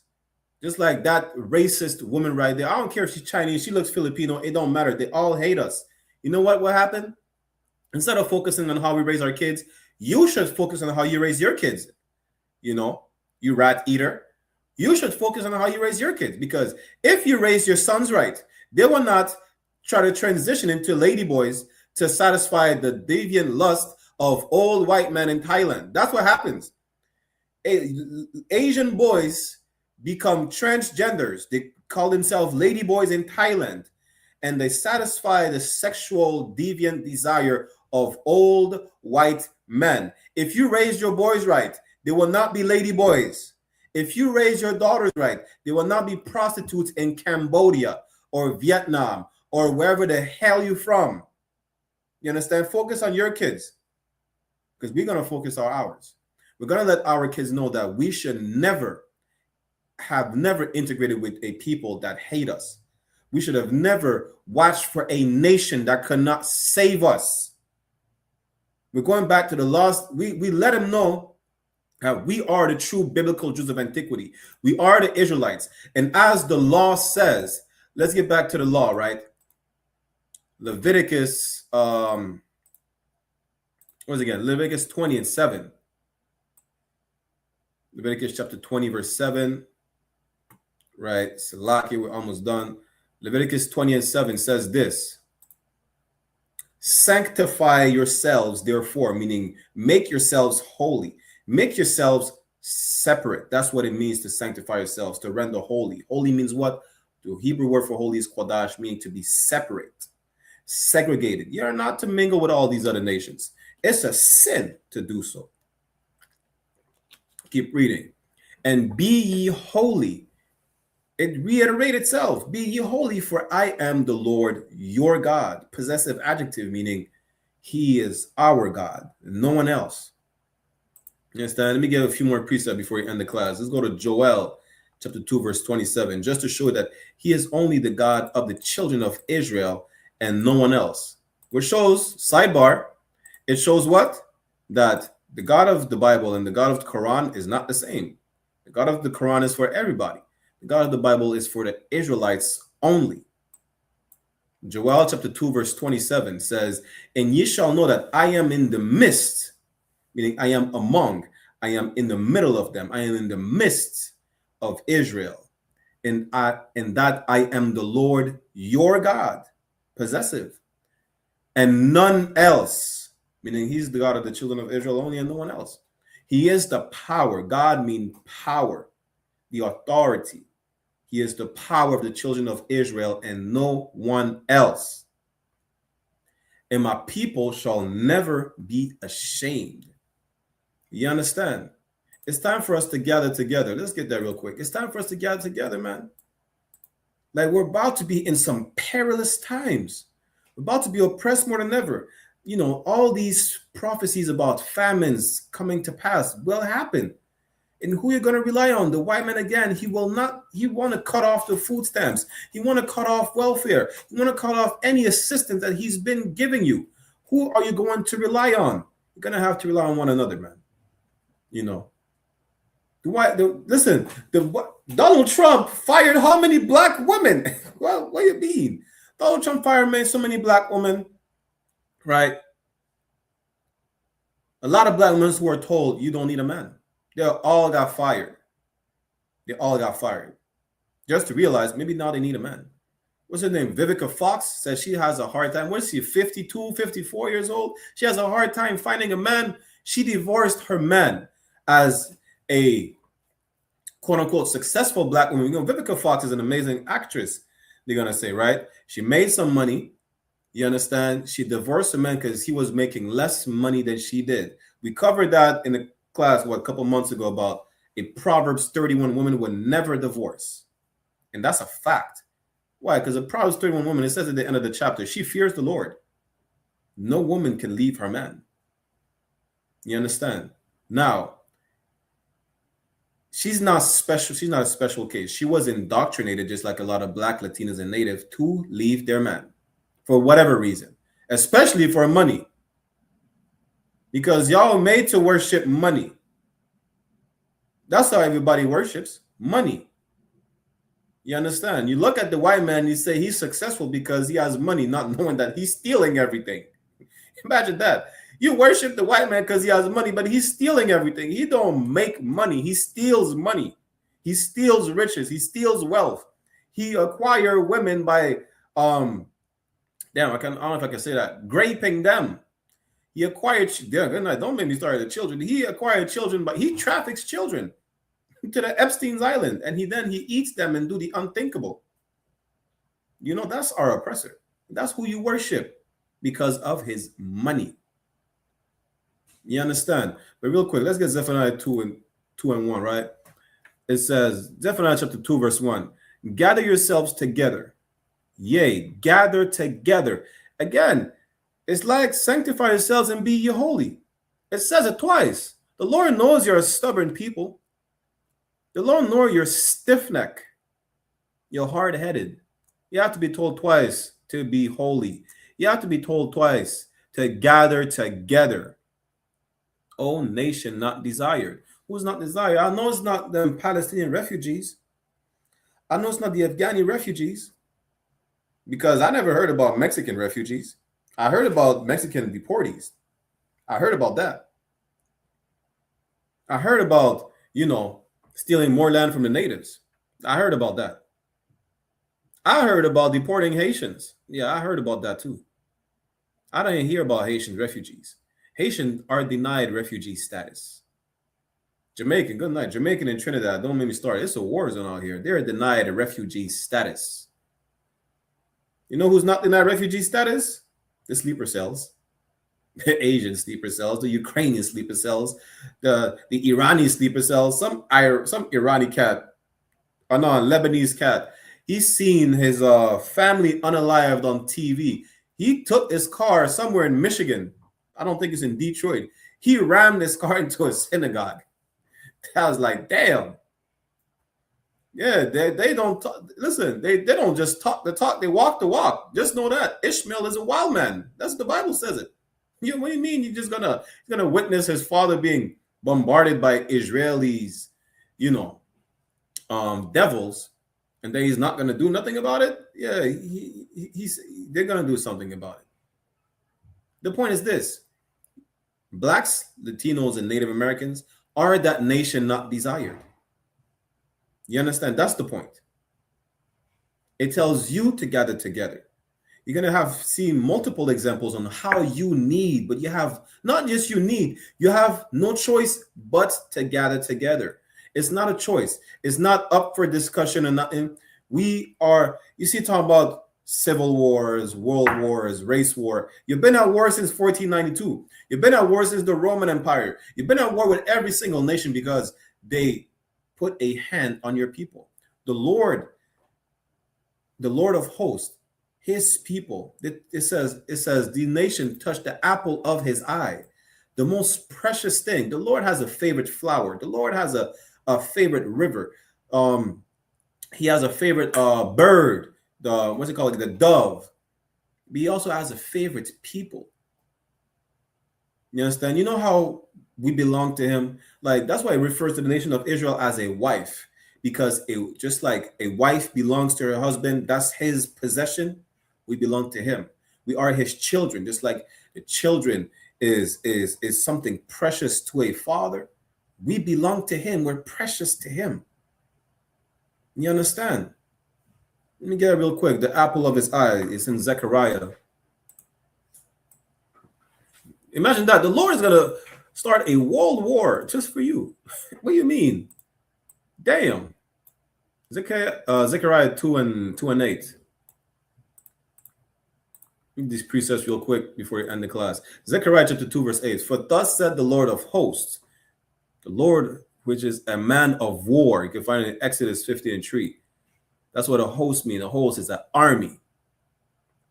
For thus said the Lord of hosts, after the glory had he sent me unto the nations which spoiled you, these nations who robbed you, these nations who deprived you of your identity, of your men, your women, your children, your culture, your custom. They robbed you of everything. For he that touched you touched the apple of his eye. Every single nation had a hand on us, had a hand against us, took part in oppressing us. You touched the apple of my eye. Good night. Do you know what a man would do for a woman? Have you not? Listen, the Lord made us in his image. Do you know how many brothers kill for women? Do you know how many brothers kill and go to jail for their children? You know how many sisters are ready to take lives for their children? You think the Lord is not the same? He made us in his image. The same way a brother is gonna, do the unthinkable to protect his family. The Lord is literally bringing the same plagues, if not worse, that were in Egypt. You understand? and the same level, if not a worse level of destruction than Egypt, than Babylon, than Persia, than the Greco-Roman Empire, just for you. Just for you. All he said is like, yo, you need to come back to the Lord and gather together under one banner. What that banner is? I.S.U.P.K, that little sanctuary. We just read it earlier. The Israelite School of Universal Practical Knowledge, where two sticks are made one. But there is no northern or southern kingdom. We are one kingdom, one nation again. We are the apple of his eye. We are his precious thing that he's going to destroy this empire for. Right? Real quick, let me go to bear with me 1 second. Let's go to Genesis.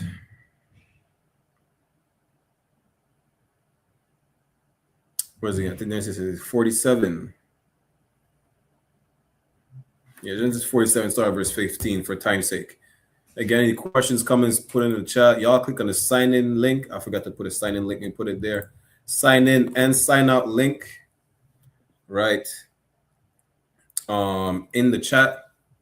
If you want to be part of the school, do your 90 days, obtain that Hebrew name, change, become the new person, the new creature you are called to be. You understand? The Lord called you to be, and make a change and serve the Lord and show your people how to serve the Lord, right? And I said Genesis chapter 47.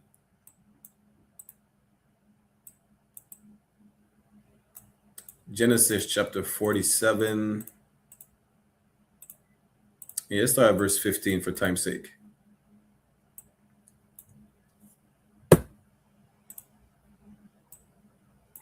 It's the book of Genesis chapter 47 verse 15. And when the money failed in the land of Egypt, listen, that's during the famine. Pharaoh had a dream. 7 kine, which are cows, right? That's an old English word for cows. 7 cows that were grazing by the riverbed got eaten up by 7 cows that came out of the river. You understand? 7 ears of corn. Is it corn or wheat? I forgot, whichever, it doesn't matter. Paraphrasing. Got taken over by dried up wheat. It was a prophecy that was given unto Joseph to Pharaoh, and Joseph he interpreted it, however you pronounce that dumb English word, right? He gave the interpretation of the dream of Pharaoh that, yo, this is a famine that's coming. 7 years of famine. 7 years of plentiful. 7 plentiful years are going to be replaced by 7 years of famine. A lot of people are going to die. During that time, guess what happened? Just like today, the currency is failing. The dollar's crashing. The economic structure of this empire, just like in Egypt, is failing. You're about to see your dollar is not going to be worth anything. Just like it was in Egypt. It says, and when money failed in the land of Egypt and in the land of Canaan, Salaki, all the Egyptians came unto Joseph and said, give us bread, for why should we die in thy presence? For the money faileth. You're going to be like, yo, again, there is a famine. You understand? And the money will fail. You're going to go ask for help. Do you know how we were able to survive? People don't understand how, yes, Joseph was put in a position of power. You understand? Yes, Joseph was an Israelite. He was put in a position of power. But here's the thing, though, right? Don't look at it like we're going to be able to trust in a brother or sister that's in a position of power in the white man's government. Don't look at it like that. Even though that's the case with Joseph, he was in a position of power in another nation's government. But today, the Pharaoh that you have over you is the same type of Pharaoh that did not know Joseph, that did not give a damn about Israelites.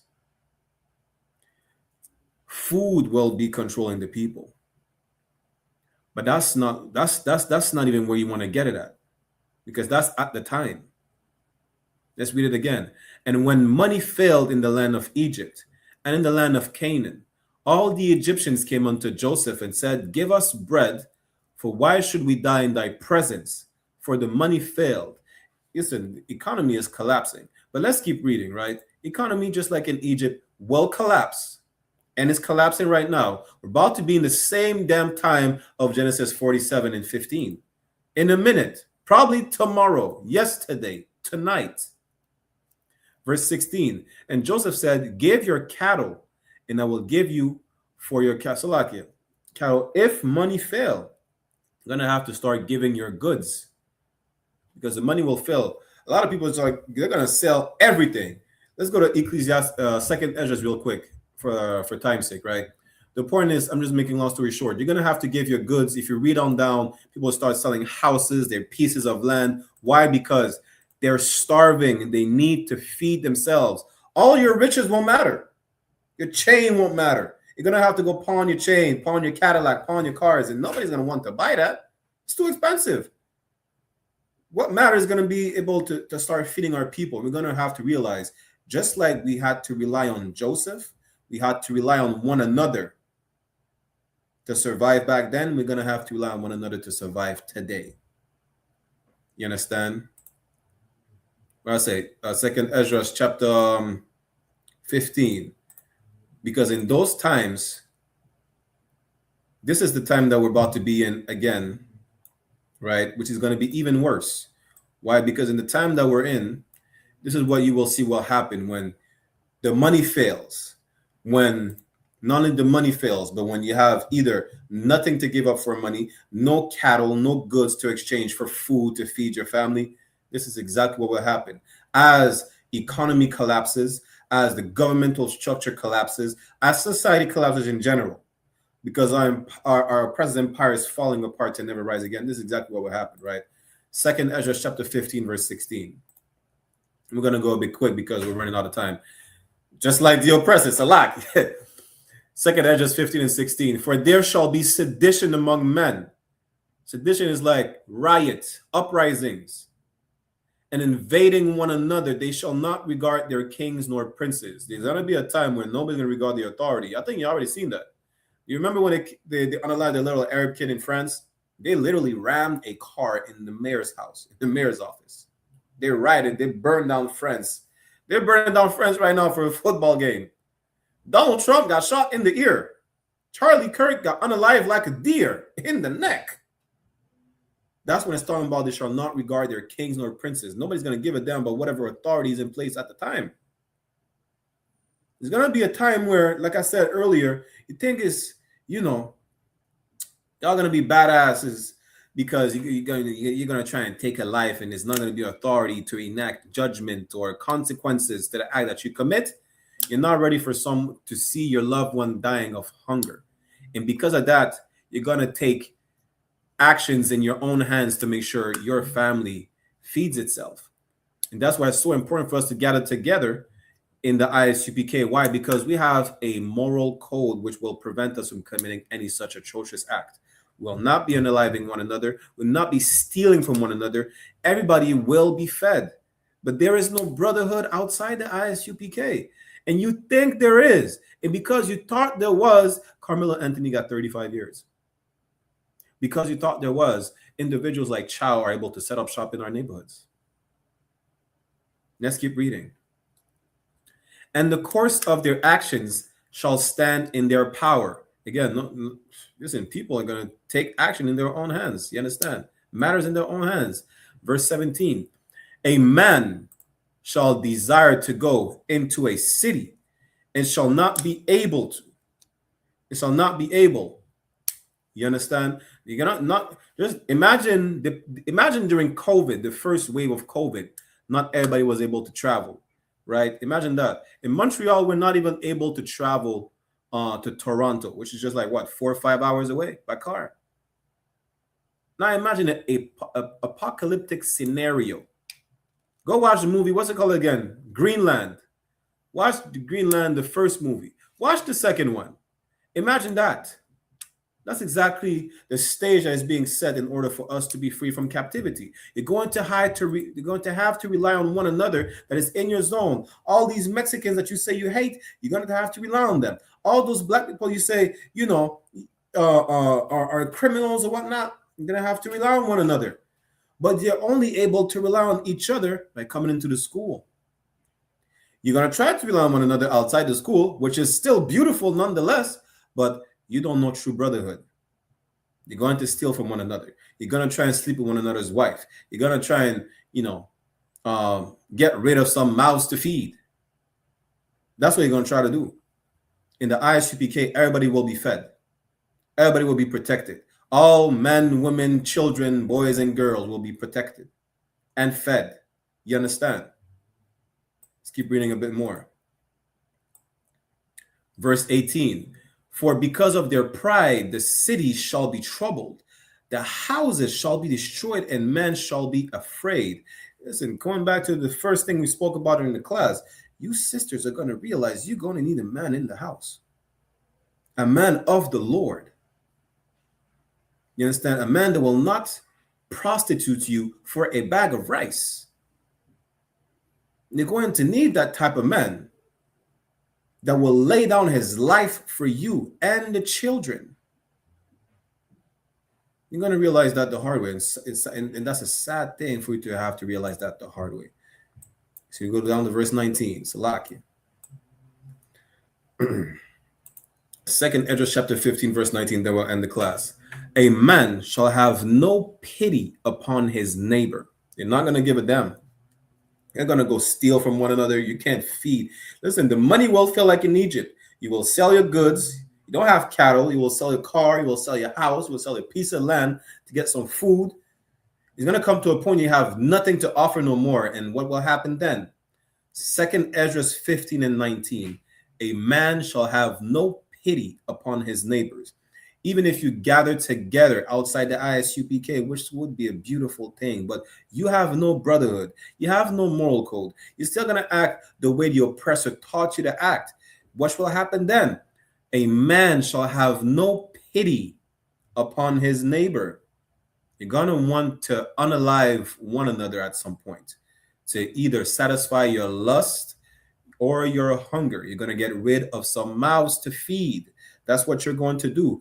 That made up brotherhood you think you have in your criminal organization, in the Crips, the Blood, the GDs, the Latin Kings, and whatnot, is going to fade away. It was never there in the first place.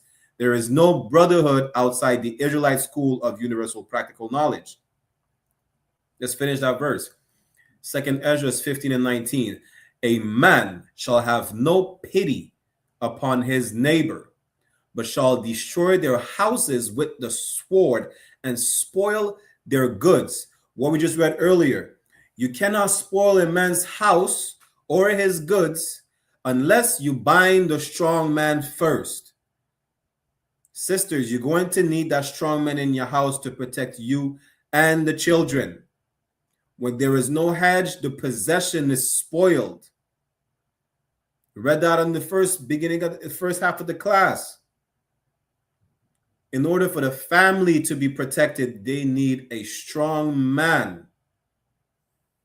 Because of the lack of bread and for great tribulation. Listen, it doesn't matter for the lack of bread. You understand? You're going to be distressed. Everybody's going to not know what. Do you know what it is to. When you're hungry, you can't think straight. You understand? You imagine being starving for a week. You know? You can't think straight. You're gonna be in survival, fight or flight mode. That's what you're going. That's the time that you're about to be in right now. And with no brotherhood, with no moral code, with no blueprint on how to act towards one another, you're going to collapse like this society. Why? Because the lack of brotherhood you learned it from this society. And just like it will collapse, every ways that you learn from this society will collapse with it. You understand? Meaning every way you learn from the society will collapse with it. You're not going to know how to act anymore. You don't even know how to act now. What makes you think you're going to be able to know how to act then? Right? That's why you have to come to the school.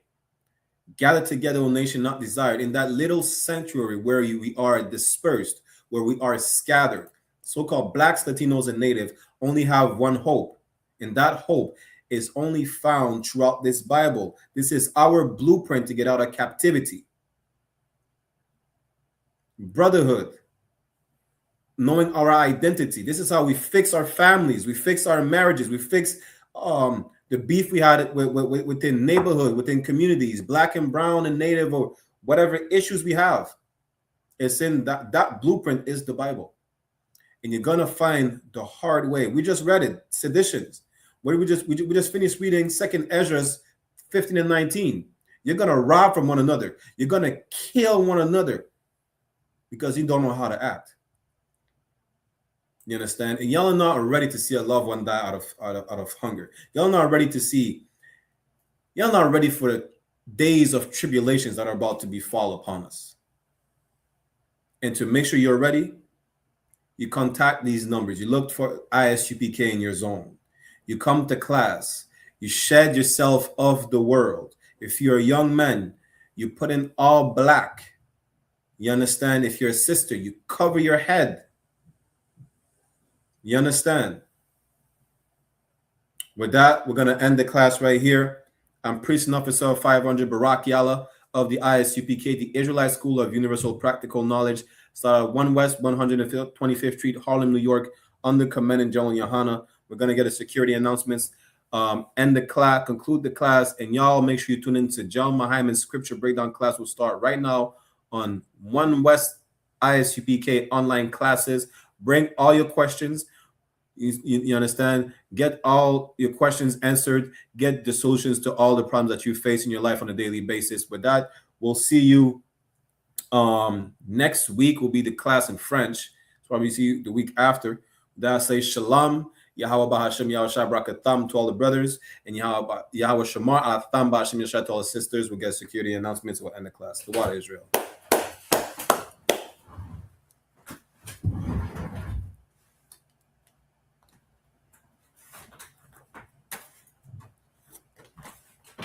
Is the I.S.U.P.K security announcements. We are the I.S.U.P.K, the Israelite School of Universal Practical Knowledge, started at 1 West 125th Street, Harlem, New York, under Commanding General YAHANNA. Rule for new brother and sister: when a new brother or sister comes into the school, they are off limits for 6 months. They are to be saluted only. They're here to shut themselves of the world. If they need transportation, the teacher will arrange it. After 6 months, if a brother or sister has an interest in a particular person, he or she must get permission from the head to speak to a brother or sister.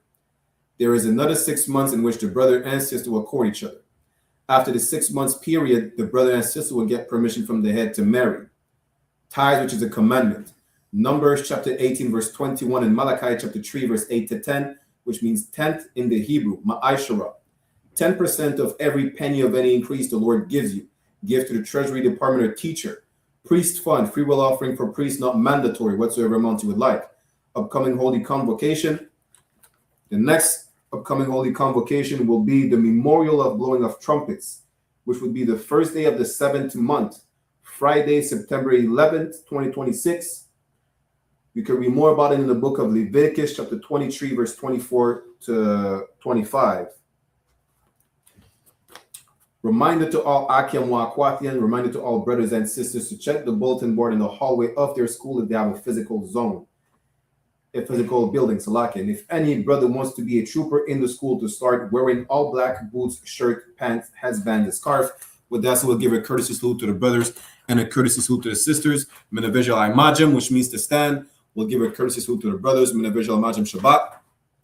Imajim, Barak. Yahweh Bahashem Yahweh Shai Brakatham, meaning Yahweh in the name of Yahweh Shai bless y'all. Yajamata, which means hands down.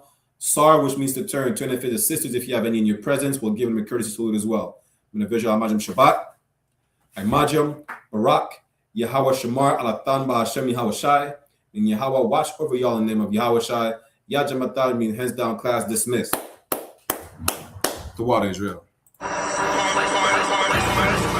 We have a gift that nobody can see, that was handed over to us to do something amazing. Take the gift, man.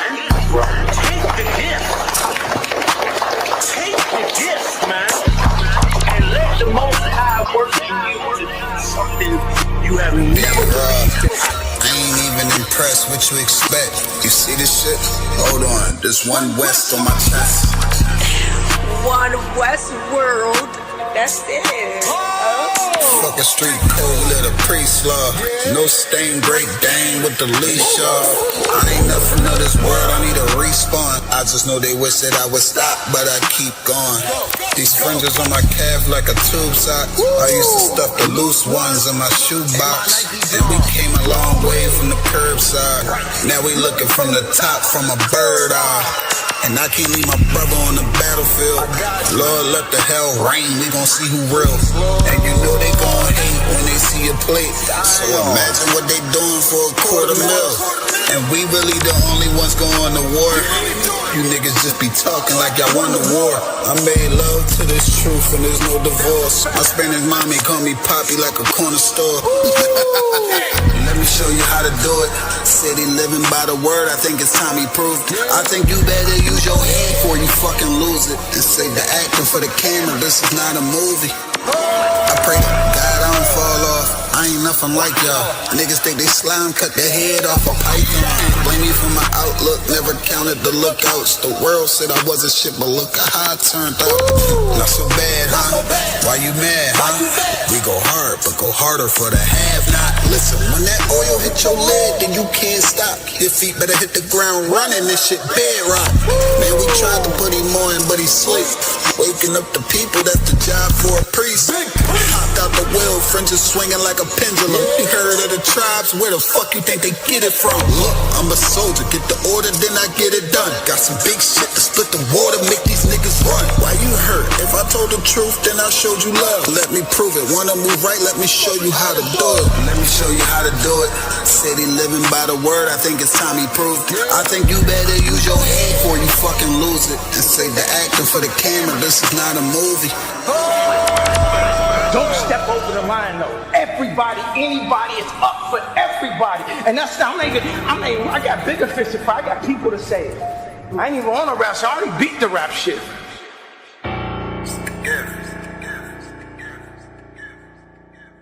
Hey, listen, brothers and sisters, man.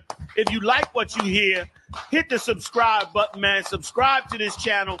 And also, please, go to isupk.com and pay your tithe. Drop me some cash so we can move around this planet like we need to, man, and do the things we need to do. They're one West.